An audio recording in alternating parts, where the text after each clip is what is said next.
तर नमस्कार मंडळी, पुन्हा एकदा स्वागत आहे माझ्या मिनी ब्लॉगमध्ये. पनवेलला गेले बाई, पहिले पेटपूजा करून घ्यायची, मस्त शेवपुरी खाऊन घेतली. दीदी आणि जीजू पण माझ्यासोबत होते, कारण बाबूला घ्यायचे होते कपडे. मग ते लोक कपडे बघत होते. बाहेर आल्यावर मला दिसला ड्रेस बघत होते. ड्रेस काय आवडला नाही. मग जाताना मम्मीला पाणीपुरी पार्सल घेतली. घरी येऊन ते लोक मस्त खायला बसले होते. एकीकडे लगेच मी खजूरचे बी काढून घेतले. मस्त खजूर उन्हामध्ये वाळवून घेतला होता. लगेच टोपशीमध्ये खजूर टाकला, वरून गावठी तूप टाकून मस्त त्याला छान असं रोस्ट करून घेतला आणि डब्यामध्ये काढून थंड करत ठेवलं होतं, कारण येताच आता खायला बरं पडतं. त्यानंतर मग कढईमध्ये लगेच साखरेचा पाक बनवायला घेतला, कारण आपल्याकडे होते गुलाबजामचा पॅकेट.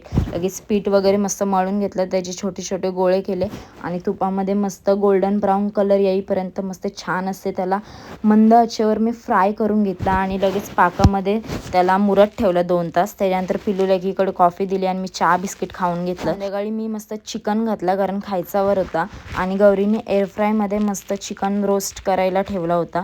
पिलू कसे झालेत सांग.